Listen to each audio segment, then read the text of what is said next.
எனக்கு பிரியமான கர்த்தருடைய பிள்ளைகளே, நாங்கள் 2021 நீங்கள் வந்திருக்கும்போது சுகவீனங்களே எங்களை தாக்கினதில்லை.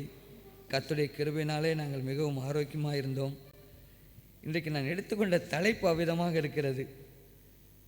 நான் உனக்கு ஆரோக்கியம் வரப்பண்ணி உன் காயங்களை ஆற்றுவேன். இதுதான் இன்றைக்கு தலைப்பு, வாக்குத்தத்தம்.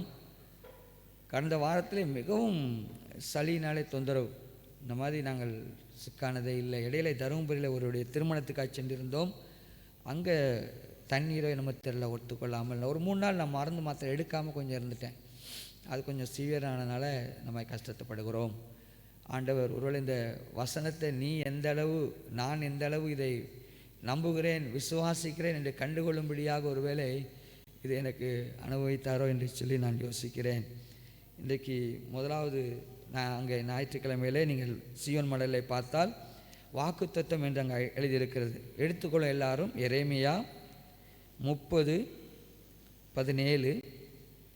எரேமியா 30:17 சேர்ந்து வாசிக்கலாமா? எரேமியா 30:17. அவர்கள் உன்னை விசாரிப்பாரற்ற சியோன் என்று சொல்லி உனக்கு தள்ளுண்டவள் என்று பெயரிட்டபடியால் நான் உனக்கு ஆரோக்கியம் வரப்பண்ணி உன் காயங்களை ஆற்றுவேன் என்று கர்த்தர் சொல்கிறார். இந்த மாதத்துக்கு ஆண்டவர் சொல்கிற வார்த்தை அதுதான். நான் உனக்கு ஆரோக்கியம் வரப்பண்ணி உன் காயங்களை ஆற்றுவேன் என்று சொல்கிறார். இந்த எரேமியா தீர்க்கதரிசி பார்த்தீங்கன்னா யூத ராஜ்யத்தினுடைய கடைசி நாட்களில் வாழ்ந்தவர். ஏசாயாவுக்கும் கொஞ்சம் அவர் கான்டெம்பரரி தான். அவர் எருசலேமில் இருந்து தீர்க்கதரிசனம் உரைத்தவர். யோசியா ராஜா காலத்தில் வாழ்ந்தவர். இவர் சொன்ன தீர்க்க தரிசனத்தின் மூலமாக இவருக்கு அநேக கஷ்டங்கள் வந்தது. ராஜாக்கள் இவரை தண்டித்தார்கள், ஜனங்களை இவங்க வெறுத்தாங்க, குழியில் தூக்கி போட்டாங்க. இவர் தான் புலம்பலும் எழுதியிருக்கிறார். ஜனங்களுக்கு வரப்போகிற ஆபத்தை பார்த்து அவர் தரிசனத்தை கண்டு எழுதின காரியங்கள்லாம் வேதத்தில் பார்க்க முடியும். இவர் யூத மக்களுடைய பாவம், அவர்கள் வர இருக்கிற அழிவு, தென் பாபிலோனிய ராஜ்யத்தினுடைய சிறைப்பிடிப்பு, அதன் பின்பதாக இஸ்ரவேல் ஜனங்களுக்கு வர இருக்கிறதான நம்பிக்கை, மறுபடியும் ஒரு வாழ்க்கை கட்டப்படும் என்கிற நம்பிக்கையின் செய்தியும் இந்த எரேமியா தீர்க்கதரிசி ஜனங்களுக்கு உரைத்தார். இந்த எரேமியா முழுவதும் நீங்கள் படித்து பார்த்தீங்கன்னா தேவன் கிருபை உள்ளவர் தான், ஆனால் அதே நேரத்தில் அவர் நியாயாதிபதி. அவர்தான் இந்த இஸ்ரவேல் ஜனங்களை பாபிலோனின் சிறையிருப்புக்கு ஒப்பு கொடுத்தார். அடுத்து மனம் திரும்பாதவரை தேவனுடைய தண்டனைக்கு தப்பிக்கவே முடியாது. இந்த யூத ஜனங்கள் தப்பிக்கவே முடியலை. அடுத்து இந்த எரேமியா சொல்கிற காரியம் என்னன்னு சொன்னால், தேவன் இன்றைக்கும் சிங்காசனத்தை விட்டு இருக்கிறார். ஒருவேளை ஆளுகிறவர்கள் வேறு வேறு மக்களாக இருக்கலாம், ஆனால் எல்லா சிங்காசனத்துக்கு மேலாய் தேவனுடைய சிங்காசனம் இருக்கிறது என்று சொல்லி இங்கே எரேமியா சொல்லுகிறார். அது மட்டுமல்ல, இவர் இருதய மாற்றத்தை சொல்லுகிறார். நீங்கள் இருதய மாற்றம் பெறும் பொழுது தண்டனைக்கு தப்பி வைக்கப்படுவீர்கள் என்று சொல்லி இந்த எரேமியா 2ஆம் அதிகாரம் தொடங்கி 35ஆம் அதிகாரம் வரை பார்த்தீங்கன்னா எச்சரிப்பும் புத்திமதியும் எதிர்கால நம்பிக்கையும் சொல்லுகிறது. அடுத்து 39 முதல் 45 வரை பார்த்தால் பாபிலோனிலே இவருடைய அடிமைத்தனம் மற்றும் அவருடைய தேவனுடைய நியாயத்தீர்ப்பை அங்கே உரைக்கிறார். இந்த வசனத்திலே அங்கே ஜனங்களுக்கு வர இருக்கிற அழிவையும் அதே நேரத்தில் வர இருக்கிற நம்பிக்கையும் சேர்த்தவராய் இந்த வார்த்தையை சொல்கிறார். நான் உனக்கு ஆரோக்கியம் வர பண்ணுவேன். இல்லை 2 காரியம் படிக்க போகிறோம். ஒன்று, நான் உனக்கு ஆரோக்கியம் வர பண்ணுவேன். ஏன் இந்த வார்த்தை ஆண்டவர் சொன்னார்னா, இந்த யூத ராஜ்யத்து மக்களுடைய நிலைமை மிகவும் மோசமாக இருந்துச்சு. அவளுக்கு ஆரோக்கியம் பார்த்திங்கன்னா மனதிலும் சரீரத்திலும் ஆரோக்கியம் இல்லை. அவளுக்கு அந்த ஆரோக்கியம் தேவைப்பட்டது. ஏன்னு சொன்னால் பார்த்திங்கன்னா அவங்க பெரிய அந்தஸ்தில் இருந்தவங்க, மற்றவர்களை ஆண்டார்கள். அவர்கள் பெரிய பெரிய ராஜாக்கள் வாழ்ந்த ஒரு ஜனம். ஆனால் இப்பொழுதோ அவர்கள் அடிமையாக இருக்கிறார்கள். தேவன் அவர்களை அடிமையாய் ஒப்பு கொடுத்து விட்டார். அவருடைய பாவத்தின் நிமித்தமாய் அவளுக்கு இப்பொழுது ஆலயம் இல்லை, பண்டிகை இல்லை, அவளை ஆளுகிற ராஜாக்கள் இல்லை, வழிநடத்துகிற ஜனங்கள் இல்லை. எனவே தான் இந்த சூழலில் தேவனுடைய வார்த்தை அவளுக்கு வந்தது, நான் உங்களுக்கு ஆரோக்கியம் வர பண்ணுவேன் என்பதே. இன்றைக்கு உலகத்தில் பார்த்திங்கன்னா நிறைய மனநல மருத்துவமனைகள் பெருகி இருக்கிறது. நம்ம இந்திய தேசத்தில் கொஞ்சம் தான் இருக்குது, வெளிநாடுகளிலே. அந்த மனநல மருத்துவமனை என்ன செய்கிறார்கள்? மாத்திரைகளை கொடுத்து அவர்களை தூங்க வைத்து கொண்டே இருக்கிறார்கள். தூங்கி முடிச்சோன்னா மறுபடியும் அவங்களுக்கு அதே குழப்பங்கள் தான். ஏன்னு சொன்னால் அவருடைய இருதயத்திலே காயப்பட்டிருக்கிறார்கள். இருதயத்தில் காயப்படும் பொழுது நம்முடைய தூக்கம் தடைபடுகிறது. இங்கே ஆண்டவர் சொல்கிற காரியம், அவர்களுக்கு அவருடைய இருதயத்திலே காயம் ஏற்பட்டிருக்கிறது, நான் உன்னை குணமாக்குவேன், ஆரோக்கியம் வர பண்ணுவேன் என்பதை. கர்த்தருடைய பிள்ளைகளே, இருதய காயம் மிகவும் கடினமானது. இன்றைக்கு இந்த இருதய காயத்தினாலே இருக்கிற ஜனக்கூட்டம் பெரிதாக இருக்கிறது. அவங்க என்னை இப்படி பேசிட்டாங்க, அவங்க இப்படிப்பட்ட இது காரியம் பண்ணிட்டாங்க, இது இருதயத்துக்கு துக்கமாக இருக்கு என்று சொல்லி, ஒருவேளை சரீர ஆரோக்கியத்தை கூட இன்றைக்கு மாத்திரை மருந்துகளோ ஏதோ சரி பண்ணுகிறது. ஆனால் இருதய காயத்தை ஆற்றுவதற்கு தேவனை தவிர நமக்கு வழியே இல்லை. கர்த்தருடைய பிள்ளைகளே, யோபு 42:10 சொல்கிறார், கர்த்தர் யோபின் சிறையிருப்பை மாற்றினார் என்று சொல்லி. யோபுடைய நிலைமை உங்களுக்கு தெரியும். அவனுடைய காரியங்கள் எல்லாம் அழிந்தது, சொத்துக்கள் போயிடுச்சு, பிள்ளைகள் அழிஞ்சிட்டாங்க, அவன் தெருவுக்கு வந்துட்டான், நண்பர்களும் கைவிட்ட சூழ்நிலை, மனைவியும் கைவிட்டு விட்டார்கள். தேவன் அவரோடு கூட பேசலை, தேவன்கிட்ட பேசி பேசி பார்க்க தேவன் பதில் சொல்லலை. அதுக்கப்புறம் அவன் ஒரு நீதிமானாக இருக்கிறான், தேவனே அவன் நீதிமான சாட்சி கொடுத்தார். யோபினுடைய காரியங்களை படித்து பார்த்தீங்கன்னா, he was in deep depression, ஆழ்ந்த ஒரு டிப்ரெஷன் அவர் இருக்கிறார். ஆனால் வேதம் சொல்கிறது, தேவன் யோபினுடைய சிறையிருப்பை மாற்றினார், அவனுடைய இருதய கலக்கங்களை மாற்றினார், அவனுக்கு பெரிய விடுதலை கொடுத்தார், அவனுடைய எல்லா இருதய நோவுகள் சரியாகி போனது, அவனுக்கு எல்லா இரட்டத்தனியாயும் பெற்றுக்கொள்கிறான். இன்றைக்கு நீங்கள் நானும் யோசித்து பார்க்கலாம், நம்முடைய இருதய காயங்களை ஆற்றுகிறவர் கர்த்தர் என்பதை விசுவாசிப்போம். இன்றைக்கி நம்ம ஒருவேளை உங்களுக்கு டிபி நோவு இருக்குன்னு வைத்துக்கொள்வோம், ஆனால் நீங்கள் மாத்திரை மருந்து எடுக்கிறீங்க, நீங்கள் எல்லாம் மாத்திரை மருந்து எடுக்கிறீங்க, யூ ஆர் அண்டர் மெடிக்கேஷன், நல்லா மாத்திரை மருந்து எடுக்கிறீங்க, ஆனால் டிபி நோவுக்குரிய மாத்திரை மட்டும் எடுக்கலை, உங்களுக்கு பிரயோஜனம் உண்டா? You are taking medicine but you are not taking TB tablets, பிரயோஜனம் உண்டா? இன்றைக்கி நிறைய ஒருவேளை நம்ம காணிக்க கொடுக்குறோம், ஜெபம் பண்ணுறோம், ஆலயத்துக்கு வரோம், வசனத்தை நம்புறோம், எல்லாம் செய்கிறோம், ஆனால் இருதய காயத்தை நீங்கள் ஆற்றாத வரை ஒன்றுமே உங்களுக்கு வாய்க்காது. இருதயத்தில் நீங்கள் சுமந்து செல்கிற காரியம், ஒருவேளை என்னுடைய சொந்தக்காரங்க இப்படி பேசிட்டாங்க, என்னைய ஒவ்வொருத்தரும் யோசித்து பாருங்கள், நீங்கள் சிந்தித்து பாருங்கள், உங்களை காயப்படுத்தின காரியங்கள் அது ஆறணும். அப்பொழுதுதான் அவனுடைய வார்த்தையும் வசனமும் உங்களுடைய சரீரத்தில் கிரியை செய்யும். எல்லா மெடிசன் எடுக்கிறாங்க, ஆனால் டிபி மெடிசன் எடுக்கலை, டிபி நோவு சுகமாகாது. தேவன் ஒருவர் தான் ஒருவேளை சரீரத்தினுடைய வியாதிகளை மாத்திரம் வந்து சுகமாக்கலாம், ஆனால் இருதயத்தின் நோவுகளை ஆரோக்கியம் ஆக்குறவர் ஆண்டவராக இயேசு கிறிஸ்து ஒருவரே. அவர் இன்றைக்கு சொல்கிறார், நான் உனக்கு ஆரோக்கியம் வரப்பண்ணுவேன் என்று சொல்லி. கர்த்தருடைய பிள்ளைகளே, இருதய காயம் அதற்கு மருந்து தேவன் மட்டுமே. கர்த்தருடைய பிள்ளை, தேவன் மட்டும்தான் அதுக்கு மருந்து தர முடியும். கர்த்தருடைய பிள்ளைகளே, முதலாவது நம்முடைய இதயத்திலே அந்த காயங்கள் ஆறும் பொழுதுதான் தேவனுடைய வசனங்களும் வார்த்தைகளும் நம்மளை கிரியை செய்ய முடியும். அங்கே ஏசாயா 49:15 தெரிந்த ஒரு வார்த்தை, ஸ்திரீயானவள் தன் கற்பத்தின் பிள்ளைக்கு இறங்காமல் தன் பாலகனை மறப்பாளோ, அவர்கள் மறந்தாலும் நான் உன்னை மறப்பதில்லை என்பதாக. ஆண்டவருடைய அன்பு எவ்வளவு பெரிதென்று பாருங்கள்.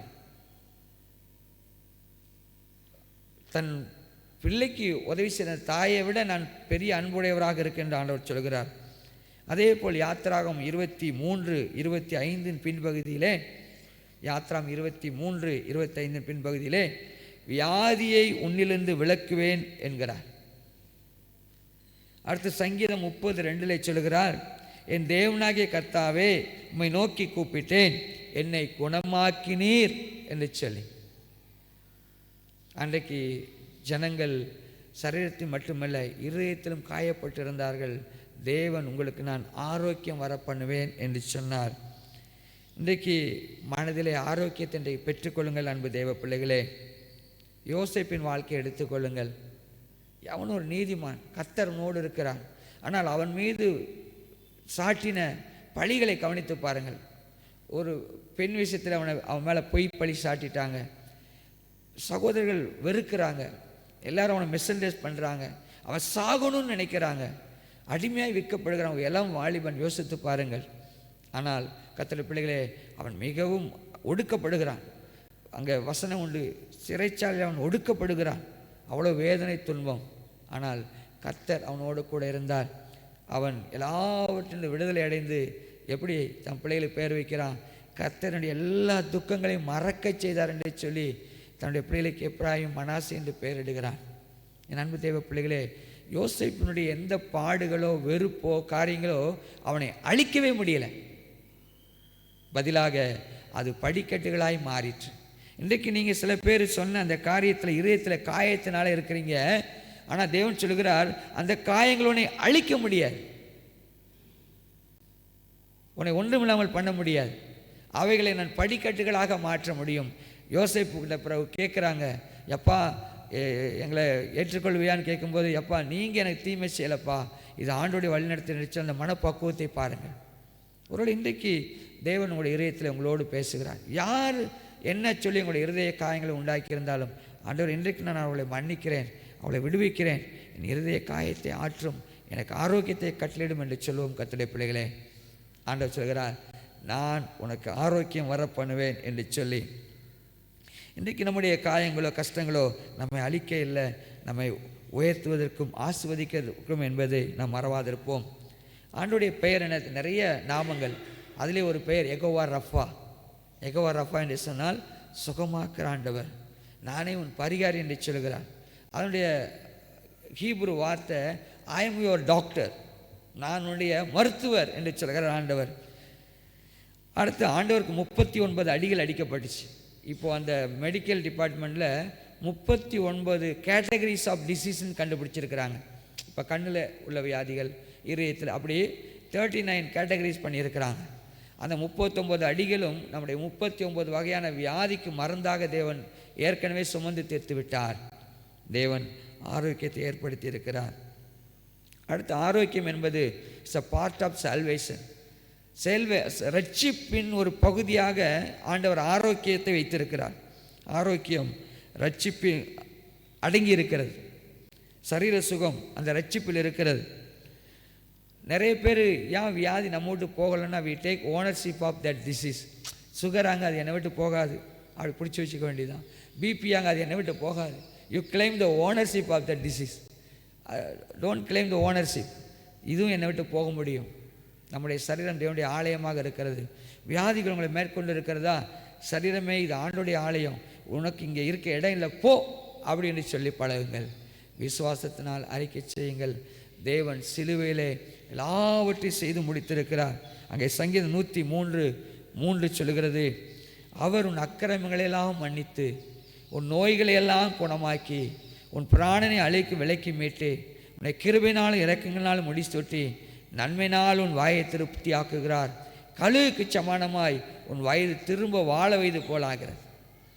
ஆண்டவர் வியாதிகளை சுகமாக்குற விதமாய் நம்முடைய அக்கிரமங்களை மன்னித்து சுகமாக்குகிறார். எனவே உங்களுக்கு எனக்கு சரீர சுகம், இருதயத்தின் சுகம் தேவனால் கொடுக்கப்பட்டிருக்கிறது. எபிரேயர் 13 வாசிக்கிறோம் அல்லவா? அவர் நேற்றும் இன்றும் என்றும் மாறாதவர். அன்றைக்கு எந்த வல்லமையோடு தேவன் சுகமாக்கினாரோ இன்றைக்கும் அதே வல்லமையோடு இருக்கிறார். கர்த்தருடைய பிள்ளைகளே, இன்றைக்கு உங்கள் பிள்ளைங்க ஸ்கூல்லேருந்து வராங்க வைத்துக்கொள்வோம். வீட்டுக்குள்ளே வரும்போதே daddy can I come in கேட்க மாட்டாங்க. நம்ம வீட்டுக்குள்ளே வரட்டுமாப்பான்னு கேட்க மாட்டாங்க. ஒரு ஐஸ் வாட்டர் குடிக்கணும்னு ஆசை வச்சுக்கலேன், ஃப்ரிட்ஜை போய் திறந்து டேடி நான் ஐஸ் வாட்டர் எடுத்துக்கிட்டுமா கேட்க மாட்டாங்க. இல்லாட்டி அப்பா எனக்கு சோறு போடுவீங்களா, சோறு போட மாட்டீங்களா, எனக்கு மதியம் லஞ்சு உண்டா இல்லையா, அது உங்கள் சித்தமானு கேட்பீங்களா? பிள்ளைகள் கேட்பாங்களா? கேட்க மாட்டாங்க. அப்பா அந்த பெட்ரூமை நான் படுக்கட்டுமா, உங்களுக்கு சித்தம் இல்லையான்னு கேட்போமா? பிள்ளைகள் கேட்க மாட்டாங்க. எப்படி அந்த வீடு அவங்களுக்கு சொந்தமாக இருக்குது, அதில் எவ்விதமாய் சொந்தம் கொண்டாடி எல்லாவற்றிலும் உரிமை எடுத்துக்கொள்கிறார்களோ பிள்ளைகள், அதே போல் தேவன் உங்களை என்னை பிள்ளைகளாய் பார்க்கிறார். சுகத்தையும் ஆரோக்கியத்தையும் சமாதானத்தையும் நம்முடைய சுதந்திரமாக எடுத்துக்கொள்ள தேவன் இந்த காலை வேலை சொல்கிறார். நிறைய பேர் இந்த வியாதி ஏன் சுகமால தேவ சித்தம் இல்லை போல் அப்படி சொல்கிறோம். இல்லை, தேவனுடைய சித்தம் அதுவல்ல. நீங்கள் நானும் ஆரோக்கியமாய் சுகமாய் இருப்பதை தேவன் விரும்புகிறார். எனவே தேவன் எல்லாவற்றையும் உண்டாக்கி இருக்கிறார், எல்லாவற்றையும் அவர் நமக்கு கொடுத்து விட்டார். அதை நீங்கள் நான் சுதந்திரிக்கும்படியாய் தேவன் அதை சம்பாதித்திருக்கிறார், நீங்கள் நான் பெற்றுக்கொள்ளும்படியாய். முதலாவது சிந்தையிலே விசுவாசத்தை பதிய வையுங்கள். கர்த்தருடைய பிள்ளைகளை make the promise. Bigger than the problems. தேவனுடைய வாக்குத்தத்த வார்த்தைகள் எப்பொழுது மேன்மையாய் பாருங்கள். இந்த அண்டர் எஸ்டிமேட் பண்ணுறனால தான் அந்த உலகத்தில் இருக்கிற ஒருவேளை தங்கம், வெள்ளி, பதவி, பட்டங்கள் பெரிதாய் நினச்சி வசனத்தை அற்பமாய் நினைப்பதனால தானே ஆரோக்கிய குறைவுகள் உண்டாகின்றன. நீங்கள் நானும் வாக்குத்த வார்த்தைகளை மேன்மையாய் கருதுவோம். Make the promise greater than your problems. உங்களுடைய பிரச்சனை விட பெருசாய் மாற்றுங்கள் கர்த்தருடைய பிள்ளைகளே. வசனத்தை பெரிதாகவும் பிரச்சனையை சிறிதாகவும் பாருங்கள். இப்படி ஒரு சம்பவத்தை நான் கேட்டேன். ஆஃபீஸில் ஒரு முறை ஒரு நண்பர்கள் ஒரு சின்ன ட்ரிக் ப்ளே பண்ணாங்க அவனுடைய சக நண்பர் மீது. அன்னைக்கு அந்த நண்பர் என்ன 8:30க்கெல்லாம் அந்த ஆஃபீஸ்க்குள்ளே வருகிறார். அப்பொழுது முதலாவது ஒரு நண்பர் பார்த்து சொல்கிறார், என்னப்பா என்னாச்சு உனக்கு, உன் முகமே நல்லா இல்லை, இன்னைக்கு ரொம்ப சிக்காக இருக்க மாதிரி தெரியுது, என்னப்பா அப்படின்னு கேட்குறாங்க. அவர் மிகவும் உச்சாமல் வாடச்சாட்டம் உள்ளே வர்றாரு. ஆனால் இவன் சொல்கிறான், உன் முகம் நல்லா இல்லையே, சிக்காக இருக்கியா, என்னாச்சு உனக்குன்னு கேட்குறாப்புல. இல்லைப்பா நான் நல்லா தான் இருக்கேன் அப்படின்னு சொல்லிட்டு அவர் போய் என்ன பண்ணுறாரு, தன்னுடைய கேபினில் அங்கே அவர் முகத்தெல்லாம் பார்க்குறாரு, மூஞ்செல்லாம் கழுவுறாரு, ஒருவேளை எதுவும் இருக்குமோ அப்படின்னு சொல்லிட்டு.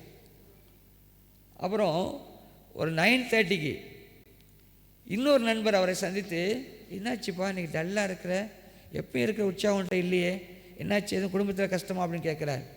மறுபடியும் சொல்ல, நான் நல்லா தான் இருக்கேன், எனக்கு ஒன்றும் கஷ்டம் இல்லையே. மறுபடியும் போய் ஒரு ரூமில் மூஞ்சை கழுவுறாரு, கண்ணாடியில் முகத்தை பார்த்துட்டு வர்றாரு. 10 மணிக்கு அவருடைய பிஏ வர்றாரு. அந்த பிஏ மேடம் வந்து சொல்கிறாரு, சார் என்னாச்சு உங்களுக்கு, எப்போ இருக்கிற உற்சாகம் உங்கள்கிட்ட இல்லையே, ஒரு மாதிரி இருக்குங்களே, உங்களுக்கு என்னாச்சு அப்படின்னு மறுபடியும் அவங்க கேட்குறாங்க. இவன் இல்லைம்மா நான் நல்லா தான் இருக்கேன் அப்படின்னு சொல்கிறாரு. அப்புறம் அந்த அம்மா போனோன்னு இவர் மறுபடியும் போய் முகத்தை கழுவுறாரு, கண்ணாடியில் பார்க்குற, என்ன ஆச்சு எனக்கு அப்படின்னு சொல்லிட்டு. அப்புறம் 10:30க்கு அங்கே டீ டைமில் போகிறார். அங்கே நண்பர்கள்லாம் பார்த்து, என்னாச்சு உனக்கு இன்றைக்கி நல்லா இல்லையே, நீ ஒரு மாதிரி இருக்கே அப்படின்னு சொல்கிறாங்க. அவர் இல்லை நல்லா தான் இருக்கேன். மறுபடியும் கேபினுக்கு வராரு, மூஞ்சை கழுவுறாரு, கண்ணாடியில் பார்க்குறாரு. கஷ்டம் என்ன நடந்துச்சு தெரியுமா, 11 மணிக்கு உண்மையிலே காய்ச்சல் வந்து வீட்டுக்கு போயிட்டார். அதாவது என்னத்தை நீங்கள் உள்ளே கொண்டு போகிறீங்களோ அது உங்களை உருவாக்குகிறது. நம்முடைய சிந்தனையின் காரியங்கள் உள்ளே போடும். ஒருவேளை எனக்கு சோமனாக இருக்குமோ, ஒருவேளை அப்படி தான் இருக்கணும் அப்படின்னு அவர் யோசிக்க ஆரம்பித்தார் பாருங்கள். உண்மையில் அவர் சிக்காயிட்டார். அதே போல் கர்த்தருடைய பிள்ளை வேத வசனத்தை நீங்கள் உள்ளே போட்டிங்கன்னா பிசாசு கொடுக்குற அந்த வைரஸ் எல்லாத்தையும் அழித்து நீங்கள் வெற்றி அடைய முடியும். ஆண்டவருடைய வார்த்தையை பெரிதாய் பாருங்கள், உங்களுடைய பிரச்சனையை சிறிதாய் பாருங்கள். ஆண்டவர் சொல்லுவார், நான் உனக்கு ஆரோக்கியம் வர பண்ணுவேன், இதயத்தில் ஆரோக்கியம் வர பண்ணுவேன், சரீரத்திலே ஆரோக்கியம் வர பண்ணுவேன் என்று சொல்லி ஆண்டவர் இன்றைக்கு உங்களுக்கு எனக்கு சொல்கிறார் கர்த்தருடைய பிள்ளைகளே. எனவே அங்கே promise is always bigger not the problem. எப்பொழுதும் நம்முடைய ஆண்டவருடைய வார்த்தை பெரியது, நம்முடைய பிரச்சனை சிறியது கர்த்தருடைய பிள்ளைகளே. Healing is nature of God. Healing is nature of God. அதாவது முதலாவது சுகமாக்குது என்பது தேவனுடைய இயற்கையான குணம்.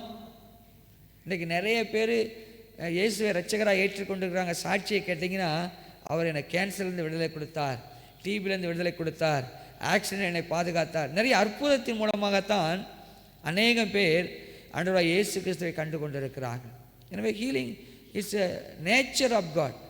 சுகமாக்குதல் என்பது தேவனுடைய இயற்கையான குணமாக இருக்கிறது. இன்றைக்கு உங்களுக்கும் எனக்கும் என்ன விதமான வியாதி காயம் நம்மை காயப்படுத்துகிறதோ, தேவன் சுகமாக்குதல் என்பது அவருடைய நேச்சர் என்பதை விசுவாசிப்போம் கர்த்தருடைய பிள்ளைகளே. யாத்திராகம் 15:26 சொல்கிறது, நானே உன் பரியாரியாகிய கர்த்தர் என்று சொல்லி அவர் சுகமாக்குற தேவன். அதே போல் யாக்கோபு 1:17 பாருங்கள். யாக்கோபு 1:17, யாக்கோபு 1:17 எடுக்கலாம் எல்லாரும். யாக்கோபு 1:17 புதிய ஏற்பாட்டில் சேர்ந்து வாசிக்கலாம். மிகவும் அருமையான ஒரு வார்த்தை. யாக்கோபு 1:17 எடுத்துட்டிங்களா? வாசிப்போம்.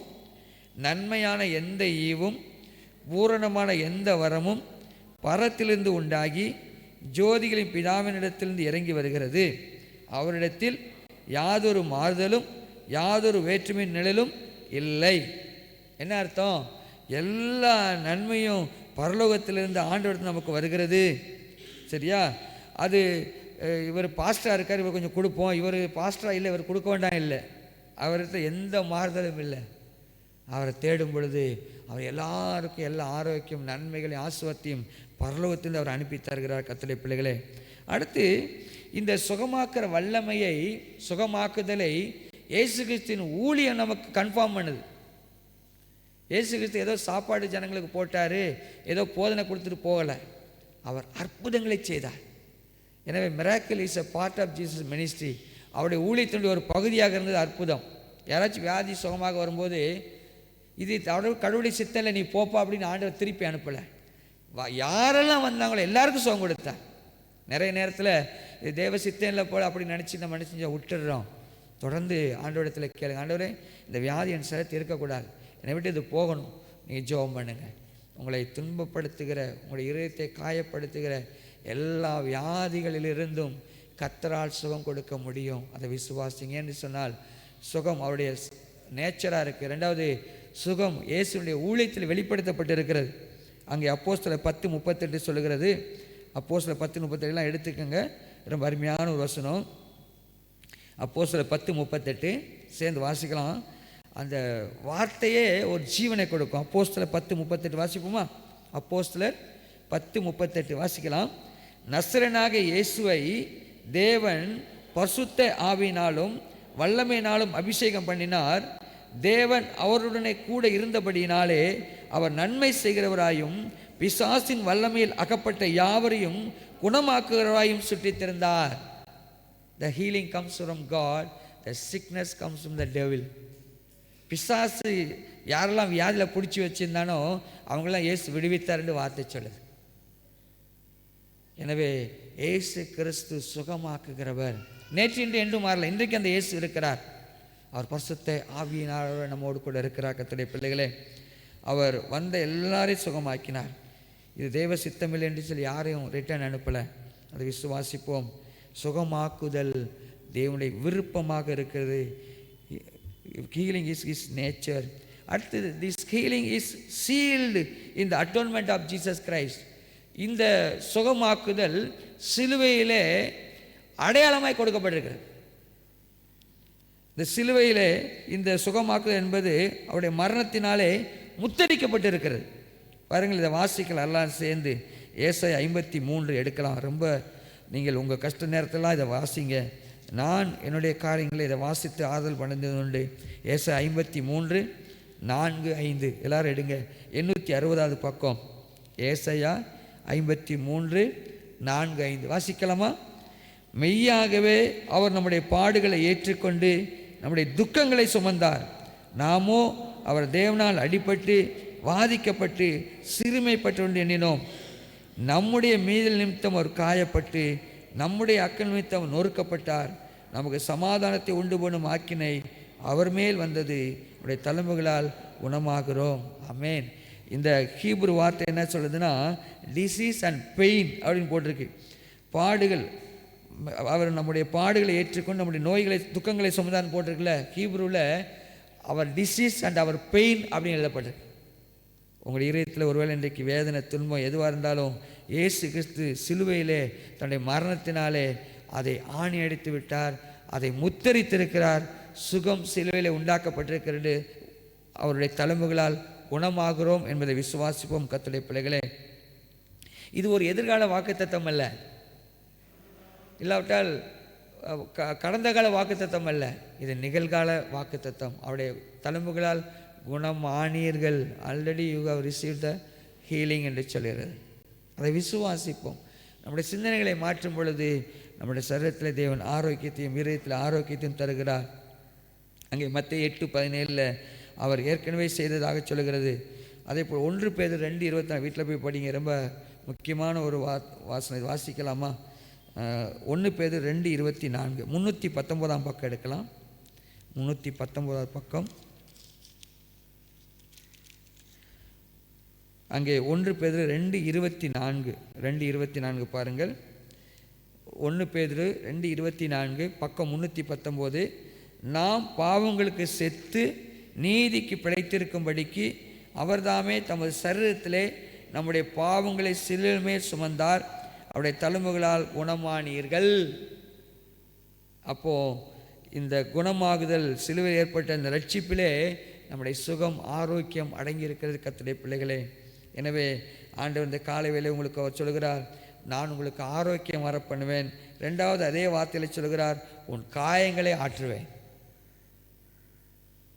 இந்த இஸ்ரவேல் ஜனங்கள், இந்த பார்த்தீங்கன்னா யூத மக்கள், அவருடைய காயம் மிகவும் ஆழமாக இருந்துச்சு. ஏன் அப்படி சொல்கிறேன்னா, தாவீது காலம் பொற்காலமாக இருந்துச்சு. சாலமோன் காலத்தில் செல்வ செழிப்பு. ஆனால் இப்போ அவங்களுடைய அந்தஸ்து போயிடுச்சு. அடிமையாக இருக்கிறாங்க பாபிலோனில். யோசித்து பாருங்களேன், அவ்வளோ பெரிய ஆளுகை செய்த ஜன கீழே இருக்குது, அடிமையாக இருக்கிறாங்க. அந்தஸ்து போயிடுச்சு, அவமானம். அவங்களுடைய இருதயம் ரொம்ப காயப்பட்டிருக்கு. அவங்களுக்கு கொடுக்குற ஆண்டோடைய வார்த்தை, உன் காயங்களை ஆற்றுவேன் என்று சொல்லி. கர்த்தருடைய பிள்ளைகளே, நம்முடைய காயங்களை இன்றைக்கு கர்த்தர் ஆற்றுகிறார். நீங்கள் ஒருவேளை இன்றைக்கு காயப்பட்டு இருக்கிறீங்களா? மார்க்கில் ஒரு வார்த்தை இருக்கிறது 5ஆம் அதிகாரத்தில், அந்த பெரும்பாடுள்ள ஸ்திரீ. நான் அதை வாசிக்கும் பொழுது ஆண்டவருடைய உதர ஊரலை மட்டும் நிறுத்தலை, அந்த அம்மாவுடைய அபிமானம், தன்னம்பிக்கை, தகுதி, அந்த இருதயத்தின் சமாதானத்தையும் மீட்டுக்கொண்டார் என்று சொன்னால், உதிர ஊரல் இருக்கிறவங்க அசுத்தமாய் கன்சிடர் பண்ணப்பட்டாங்க. எந்த பரிசுத்த காரியத்தை அவங்க செய்யக்கூடாது, எங்கேயும் போகக்கூடாது. அவர் ஒதுக்கப்பட்டிருந்தாங்க. இயேசு கிறிஸ்து அந்த அம்மாவுடைய அந்த உதர ஊரலை நிறுத்தி அந்த அம்மாவுக்கு ஒரு சமுதாய அந்தஸ்து, கண்ணியம், ஒரு சமாதானத்தை ஆண்டவர் ரெஸ்டோர் பண்ணுகிறார். அதுதான் நம்முடைய காயங்களை ஆற்றுகிற காரியம். கர்த்தருடைய பிள்ளைகளே, லூக்கா 10 நீங்கள் பார்த்தீங்கன்னா தெரியும், நல்ல சமாரின் ஓம்பு அங்கே இருக்குது. அந்த நல்ல சமாரியுடைய செயல் எதை குறிக்கின்ற சொன்னால், தேவன் நம்முடைய காயங்களை கற்றுகிறவர், ஆற்றுகிறவர் என்று சொல்லி. அங்கே திராட்சை ரசம் வார்க்கப்படுகிறது, அது இயேசுவின் இரத்தத்தை குறிக்கிறது. அங்கே எண்ணெய் வார்க்கப்படுகிறது, அது பரிசுத்தாவின் அபிஷேகத்தை குறிக்கிறது. கர்த்தருடைய பிள்ளைகளே, இன்றைக்கு ஆண்டவராக இயேசு கிறிஸ்து நம்முடைய காயங்களை கட்டி நம்முடைய ஆரோக்கியத்தை மீட்டு தருகிறார். இந்த மாதத்தில் நீங்கள் அதை கிளைம் பண்ணி கேளுங்க. ஆண்டவரே, நான் என்னுடைய எந்த வியாதியை நான் சொந்தம் கொண்டாடலை, இது உங்களுடைய ஆலயம், என்னுடைய சரீரம். இந்த வியாதி என்னை விட்டு போகிறக்கா நன்றி. நீங்கள் சிறுவில் எல்லாம் செய்து முடித்துட்டீங்க, நான் அதை கிளைம் பண்ணி இன்றைக்கி ஜெபிக்கிறேன், எனக்கு தந்ததுக்காய் நன்றி என்று சொல்ல ஆரம்பிங்கள். கர்த்தருடைய பிள்ளைகளே, விசுவாச அறிக்கை செய்யுங்கள், அதை அப்படியே பெற்றுக்கொள்வீர்கள். கர்த்தருடைய பிள்ளைகளே, இன்றைக்கு நீங்கள் ஒருவேளை காயப்பட்டிருக்கிறீங்களா? அது இதய காயமா, சரீர காயமா? தேவன் இன்றைக்கு சொல்கிற காரியம், நான் உங்களுக்கு ஆரோக்கியம் வர பண்ணுவேன் என்று சொல்லி. No matter how broken your life is today, God himself is the healer. உங்களுடைய வாழ்க்கை விரோதமாக உடைஞ்சிருந்தாலும் சரி, தேவன் சுகமாக்குறவர் என்பதை மறவாதிருப்போம். ஆண்டவர் வேதத்திலே பார்க்கிறோம், சுகத்தோடு இருந்த 99 ஆடுகளை குறித்து அங்கே சொல்லலை. காணாமல் போன ஒரு ஆட்டை தேடி அந்த மேய்ப்பன் ஓடுகிறான். காயப்பட்ட உங்கள் ஒருத்தரை தான் இன்றைக்கு ஆண்டவர் தேடி வந்திருக்கிறார். நீதிமான் என்று நாம் நினச்சா இல்லை, நான் பாவி, ஆண்டவரே என்னை தேடி வந்திருக்கேன் என்று சொல்லும் பொழுது தேவன் நம்முடைய காயங்களை ஆற்றி நம்மை குணமாக்குகிறார், ஆரோக்கியம் தருகிறார். கர்த்தருடைய பிள்ளைகளே, சூழ்நிலை ஒருபோதும் பார்க்காதீங்க, தேவனுடைய வாக்குத்தத்த வார்த்தைகளை பாருங்கள். Believe God's promise, not your conditions. ஆரோக்கியம் சுகமும் கர்த்தருடைய பிள்ளைகளை சொல்கிறார், அது உங்களுடையது என்று சொல்லி இன்றைக்கு கிளைம் பண்ணுங்க. பேதுரு பார்த்தீங்கன்னா, அவர் இதயத்தில் விதமாய் சோர்ந்து போயிருப்பார், 3 முறை மதளிச்சிட்டார். ஆனால் ஆண்டவர் அப்படியே விடலை, அவர் ரெஸ்டோர் பண்ணுகிறார். என்னை நேசிக்கிறாயா என்று 3 முறை கேட்கிறார். பேதுரு மீண்டும் ஆண்டவர் உயிர்ப்பித்தார், பெரிய ஊழியங்களை செய்தார். ஒருவேளை பேதுருடைய அந்த விழுந்து போகிற தன்மை அவருடைய தரிசனங்களை ஒன்றில்லாமல் பண்ணலை. தேவன் மீண்டுமாய் உயிர்ப்பிக்கிறார். God is in the business of restoration. கடவுள் மீண்டுமாய் ஜனங்களை உயிர்ப்பிக்கிற காரியத்தில் இருக்கிறார். எனவே இந்த மாதத்திலே ஆண்டவர் உங்களுக்கு சொல்கிறார், நான் உனக்கு ஆரோக்கியம் வர பண்ணி உன் காயங்களை ஆற்றுவேன். இன்றைக்கு நீங்கள் நானும் எந்த காரியம் உங்களை காயப்படுத்தியிருக்கு அதை ஆண்டவர்கிட்ட சொல்லி அதை எடுத்துருங்க. இல்லாட்டா எந்த ஒரு வார்த்தைகளை வசனமும் உங்களுக்கு நன்மையை கொண்டு வராது. ஆண்டவரே, நான் இவர்களை மன்னிக்கிறேன், நான் இவர்களை விடுவித்து விடுகிறேன், இவர்களை நான் நேசிக்க ஆரம்பிக்கிறேன். ஆண்டவரே, எனக்கு உள்ள ஆசீர்வாதத்தை எனக்கு தாரு என்று சொல்லி கேளுங்க. உங்களுக்கு ஆரோக்கியம் தேவை, உங்களுக்கு சுகம் தேவை, உங்களுடைய காயங்கள் கட்டப்பட வேண்டும். ஆண்டவர் நல்ல சமாதானா இப்பொழுது வந்திருக்கிறார். கண்களை மூடி ஜெபம் பண்ணுவோமா? தகப்பனே, இந்த நாளுக்காய் கிருபைகளுக்காய் நன்றி செலுத்துகிறோம். உங்களுடைய இரக்கங்கள் பெரிதப்பா. நாங்கள் மனிதர்கள் அநேக நேரத்தில் காயப்பட்டு இருக்கிறோம், வார்த்தைகளினாலே, செய்கைகளினாலே. ஆண்டவரே, அந்த காயங்கள் ஆற்றப்படாமல் ரணமாகி இருக்கிறது தகப்பனே. அன்றைக்கு இஸ்ரவேல் ஜனங்கள் அந்த அடிமைகளாய் பாபிலோனிலே அவள் இதயத்தில் ஆரோக்கியமற்றவர்களாய், ஆண்டவரே சரீரத்தில் ஆரோக்கியமற்றவர்களாய் ஒரு அடிமை வாழ்வு வாழ்ந்தார்கள். அவருக்கு நீ சொன்ன வார்த்தை, நான் உங்களுக்கு ஆரோக்கியம் வரப்பண்ணி உங்களை சுகமாக்குவேன் என்று சொல்லி, இன்றைக்கு யாரெல்லாம் எனக்கு இந்த ஆரோக்கியம் வேணும் ஆண்டவரே, எனக்கு இந்த சுகம் வேணும் என்று சொல்லி இப்பொழுது கேட்கிறார்களோ, கர்த்தர் இப்பொழுது ஆரோக்கியத்தை வரப்பண்ணுவீராக, சுகத்தை பிள்ளைகள் கட்டளையிடுவீராக. எங்கள் பிள்ளைகள் வாழ்ந்து சுகித்திருக்க செய்யும் அப்பா. உடைய பந்திக்கு எங்களை ஆயத்தமாக்கும். இயேசுவின் மூலம் வேண்டிக் கொள்கிறோம் பிதாவே. ஆமென், ஆமென்.